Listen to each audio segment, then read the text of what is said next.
والله يدعو إلى دار السلام ويهدي من يشاء إلى صراط مستقيم. Sister Asiya, Kingdom of Saudi Arabia, she also had a very interesting point, Sheikh, and I did say to her she's going to see more programs on Huda TV regarding the Zionists and regarding the real history of how they came to the Palestine, how they came to occupy this land. The new generation, Sheikh, our children, how important and how do you go about educating them? Because like she said, which is so true, the information coming from the BBC, the CNN, these kind of media sources are very biased and incorrect many of the times. So how do we go about, because these are the major media sources, how do we go about educating them? Our only source and the most sound source is the Quran, which is explained by the sound sunnah of the Prophet sallallahu alaihi wasallam. Banu Israel were mentioned in the Quran in more than 50 positions. Almost 1/3 of the Quran is talking about them in details.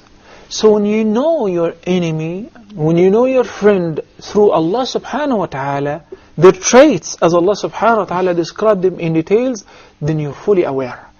You don't need to read a book that is authored or written by so and so or such and such, because Allah subhanahu wa ta'ala, who created us and them, who knows exactly their nature and ours, have gave us the exact details from the moment they began, from the moment they tried to kill their own brother Yusuf alayhi salam. Because when we say the children of Israel, they're all the children of Jacob alayhi salam. Prophet Jacob, who was a Muslim prophet, his name was also Israel, which is a word that in Arabic means the servant of Allah, similar to Abdullah. Everybody knows that Joseph, Prophet Yusuf alayhi salam, who threw him in the well? Who threw him in the well? His own brothers. Yes. His own brothers. Him and his younger brother Benjamin were from one mother. And this mother, by the way, was their aunt, was the aunt of the other 10 brothers. So it's a family. And within the same family, they suggested to one another, 10 of them, 10 out of the 12, they said, اقتلوا يوسف أو اطرحوه أرضا يخل لكم وجه أبيكم. Can you imagine that they suggested to one another to kill their own brother, their own blood brother? They suggested that. No wonder what they're doing now to the Muslims and to the members of the UN and to the ambulances and to the hospitals and to the shelters and the schools which are declared by the UN as safe areas. There is no deen. There is no faith. This kind of mentalities, barbaric, terrorist mentality, have to be stopped. The entire world have to be united in order to stop them, restrict them and restrain them. Not only Muslims, because this is what they've done to their own brother. Some of them who were soft-hearted, they said, لا تقتلوا, you know what, let's not kill Yusuf.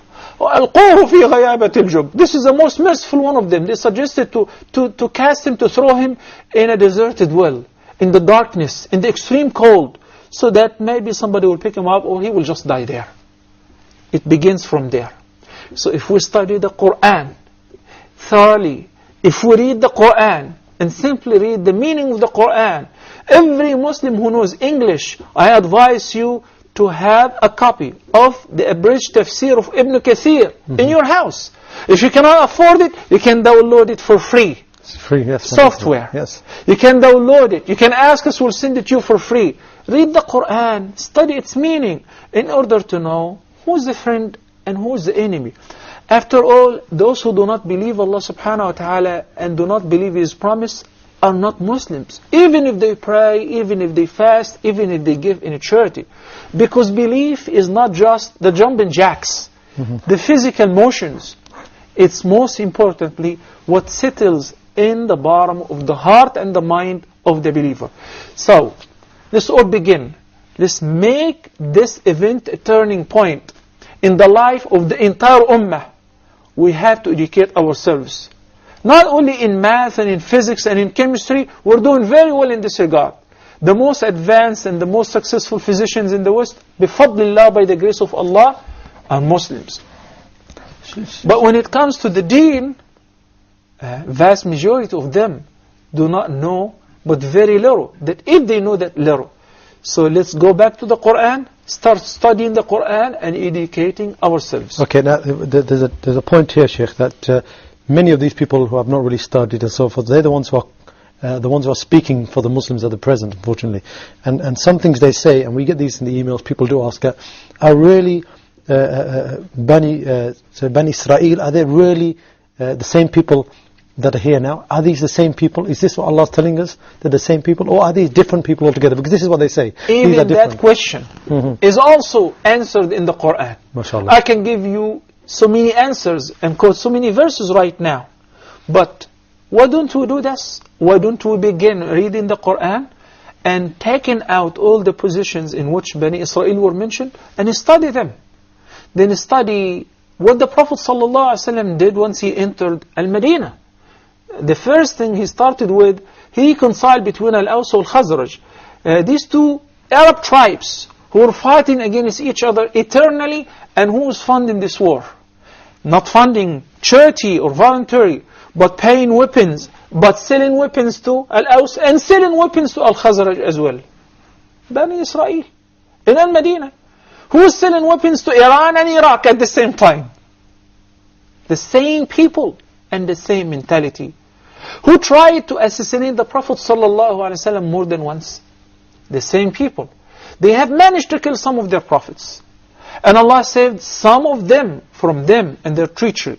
And Allah subhanahu wa ta'ala saved Muhammad ﷺ. As a result of that, they were kicked out of Al-Madinah Al-Munawwara. While when we come to study the history, we will learn why did they come all the way from Palestine, from the Holy Land, to Al-Madinah in the desert. That too has a reason. As I said, there is a lot to speak about. 1 or 2 or 50 episodes are not even enough to study. So make it a point that every day the Ummah has to learn something new from the book of Allah subhanahu wa ta'ala. I'm not saying just focus our studies on Bani Israel. We're not going to prepare a PhD, a degree in Bani Israel. But there is a lot of things that we don't know in our deen. The basics, Jameel, most of us do not know in our deen. As I was visiting once in the States, last few months, somebody was suggesting that, Sheikh, what do you think of this suggestion? And who suggested that to us? The West. To review the Quran and the Sunnah and to take out the complicated verses and pick up, to filter the Quran and the Sunnah. You know, if this word comes out of the mouth of a Muslim, then immediately he's out of the boundaries of Islam.